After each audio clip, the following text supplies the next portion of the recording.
Away from power issues, the minority in parliament is accusing government of opportunism in its use of middlemen to procure the COVID-19 vaccines from Russia. It has filed a motion seeking a parliamentary probe into the matter.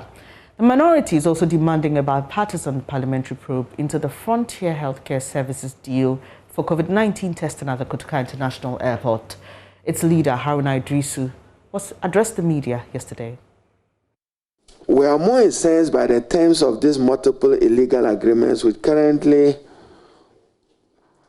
is worrying for our purposes, as we are shortchanged as Ghanaians by our government agreeing to $19 to $26 per jab of Sputnik V instead of the $10 that other countries and multilateral agencies like the AU have pitches. Some of it. So we can't reconcile it. Only Ghana is paying high amount of $19 to $26 when other countries have paid less, and at least market price should be in the region of $10. And even the quantities, you would have to match it. When he says for one of it, it is not as if it's the first AstraZeneca where you need a double jab. So even the mathematics of it is also revealing, and we want you to help us probe further into this. We are of the view that the Sputnik contract signed between the Ministry of Health for and on behalf of the government of Ghana and the third party is not in the interest of Ghana. It is not probably the best to justify the safety and health of Ghanaians, and therefore we are calling for a halt and a probe.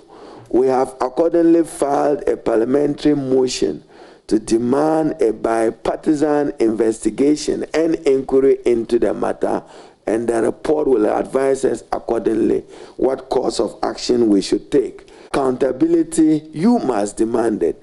Ours, even as we relate to the facts, you must go behind the facts to get more details. You have already heard the recent response by the Minister for Transport on the floor of Parliament on an urgent question on how a private company, Frontier Healthcare Services Limited, was chosen.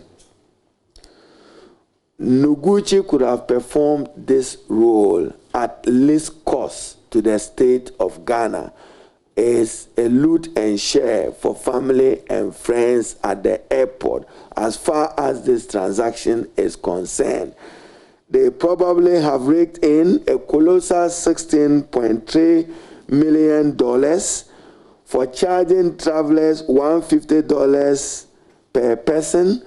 It was further reduced to 50 if you are a citizen and an ECOWAS citizen, and we are told that out of the 16.3 million, the Kotoka International Airport and the Ghana Civil Aviation Authority, which is the partner in the relationship, only got $1 million. So what kind of agreement is it that benefits only a private sector individual? He goes home with $15 million, yet you expect us as Ghanaians to make a contribution to a COVID trust fund. You could generate these resources. This money could have come into Noguchi. Noguchi could have strengthened their institutional capacity for purpose of investigating many of these public health malice in our country. Yet they are going away. And even these numbers, we are relating it to passenger numbers, and it doesn't write up. So the media sit up and investigate this. How many Ghanaian passengers have entered the country in the last 1 year? Multiply it plus or minus 150 or plus or minus times $50 depending upon the citizen. But this is a complete rip-off of the state. You enter into a contractual agreement, I'm giving you the space, and we are raising this because Ghanaians who are affected, some struggle, and I give you this genuine example, not out of the politics of it.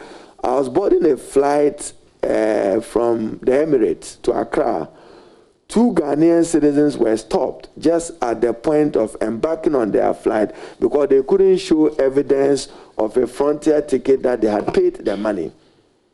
So this is a Ghanaian who is returning to his country. Probably his parents could meet him at the airport, make the deposit of the $50 because it's possible that you could be traveling with less than $100 in your pocket or $50 US. They were stopped, save that they had evidence that they had paid and showed the receipt for purpose of check-in. We are concerned about government not being sensitive to the plight of poor Ghanaians who may be returning home to their country as a result of job losses because of COVID, only to be charged for COVID, only to benefit a private player and not the Republic. We are concerned about it, and we think that you must probe further into this matter. As you know, this transaction was characterized again by the Nana Addo Dankwa government lack of transparency and accountability. When you ask them, they say, oh, COVID, emergency. So under emergency, our procurement laws must stand still. Is that the case? That because there's COVID in Ghana, our laws should not work?